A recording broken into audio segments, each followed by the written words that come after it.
Hi friends. I have a book today called A Baby Sister for Frances. It's by Russell Hoban with pictures by Lillian Hoban. You might know some of the other books about Frances if you don't know this one. It was a quiet evening. Father was reading the newspaper.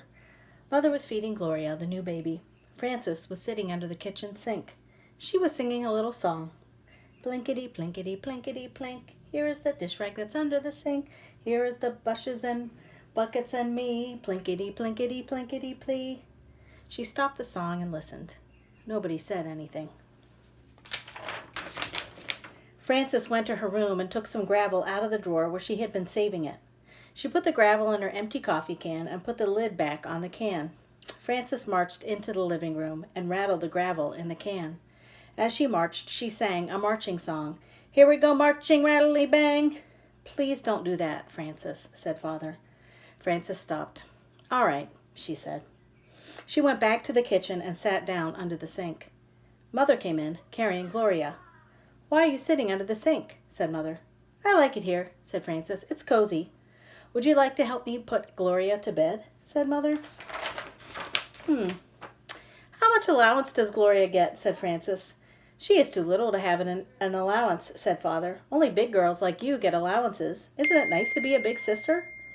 May I have a penny along with my nickel now that I am a big sister? Said Frances. Yes, said Father. Now your allowance will be 6 cents a week because you are a big sister.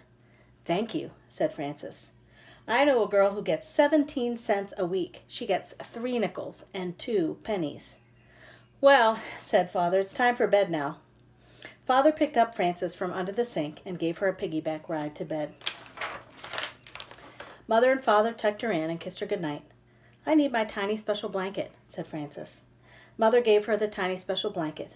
And I need my tricycle and my sled and both my teddy bears and my alligator doll, said Frances.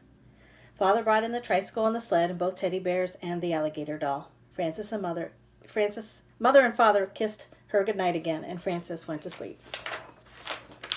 In the morning, Frances got up and washed and began to dress for school.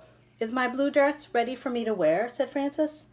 Oh dear, said Mother, I got so busy with Gloria that I did not have time to iron it, so you'll have to wear the yellow one. Mother buttoned Frances up the back. Then she brushed her hair and put a new ribbon in it and put her breakfast on the table. Why did you put sliced bananas on the oatmeal? Said Frances. Did you forget that I like raisins? No, I did not forget, said Mother, but you finished up the raisins yesterday, and I have not been out shopping yet. Well, said Frances, things are not very good around here anymore. No clothes to wear, no raisins for the oatmeal. I think maybe I'll run away. Finish your breakfast, said Mother. It's almost time for the school bus. What time will dinner be tonight? Said Frances. 6:30, said Mother. Then I will have plenty of time to run away after dinner, said Frances, and she kissed her mother goodbye and went to school.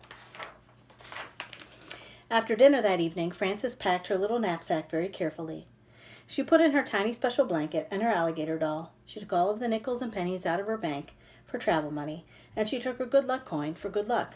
Then she took a box of prunes from the kitchen and 5 chocolate sandwich cookies.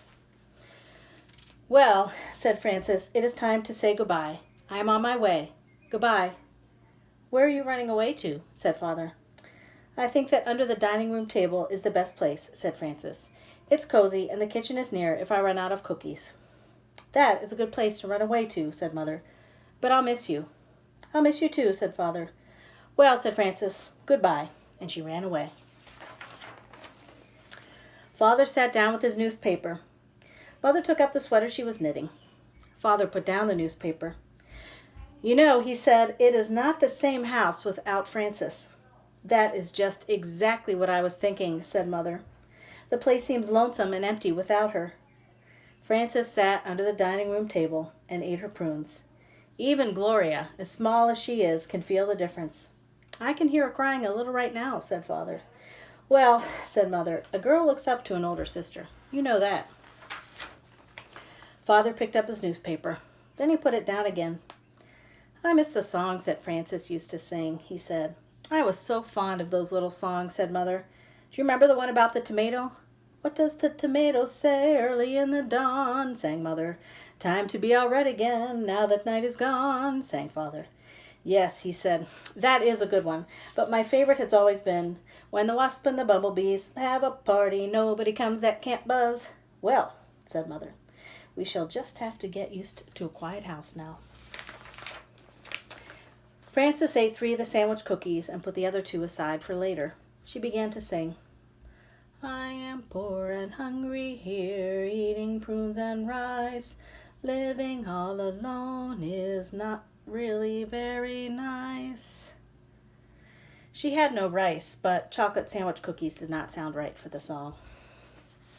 I can almost hear her now, said Father, humming the tune that Frances had just sung. She has a charming voice. It's just not a family without Frances, said Mother. Babies are very nice. Goodness knows I like babies, but a baby is not a family. Isn't that a fact, said Father. A family is everybody all together. Remember, said Mother, how I used to say, think how lucky the new baby will be to have a sister like Frances. I remember that very well, said Father, and I hope that Gloria turns out to be as clever and good as Frances.